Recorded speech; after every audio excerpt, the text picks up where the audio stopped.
Samantalang Alexa Ilacad at Kede Estrada or Kede Lex nag-celebrate ng kanilang 2nd year anniversary as a love team, February nitong taon 2024. Dumating ang dalawa sakay ang orange car na si Kede pa mismo ang nagdadrive nito.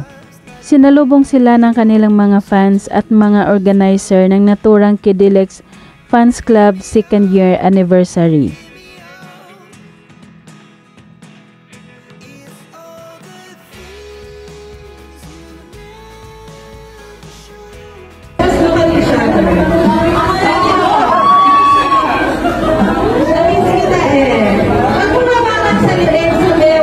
Pagkadating pa lang nila sa venue ay nagkaroon na agad ng photoshoot kung saan sinabi ng organizer na hawakan sa baywang si Alexa at kinilig naman silang lahat.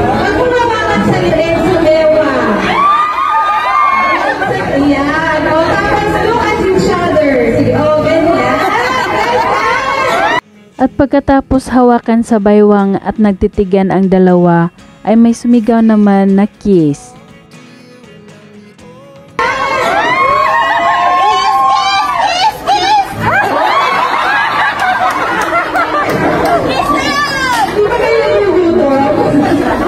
At hindi talaga tumigil ang mga fans hanggang hindi nito mahalikan ni Kede si Alexa.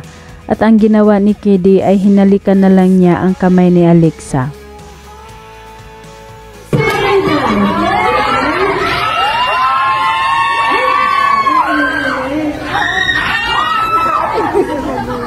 At binigyan pa ng kilig lalo ang mga fans ng Kede Lex nang halikan ni Kede ang noo ni Alexa.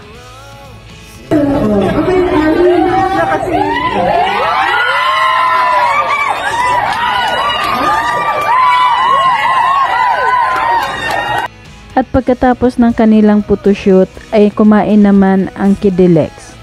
Maraming mga pagkain ang inihanda at masasarap pa.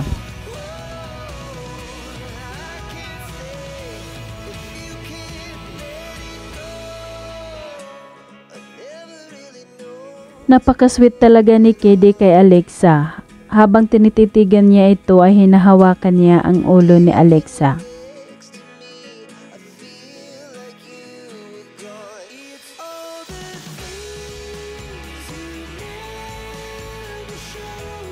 Sina Alexa at Kede naman ang tagatawag ng mga pangalan sa mga nabunot ng kanilang parapol games.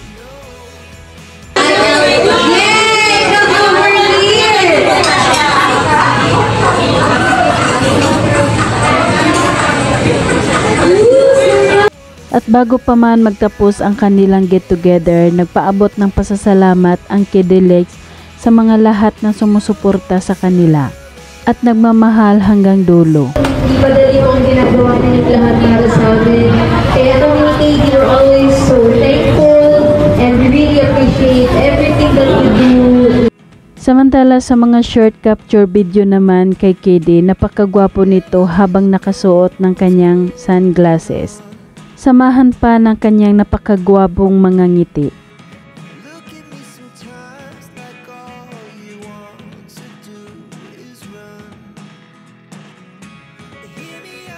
Samantala narito naman ang mga larawan ng Kede Lex sa pagpunta nila ng Tokyo, Japan para manood ng Taylor Swift concert.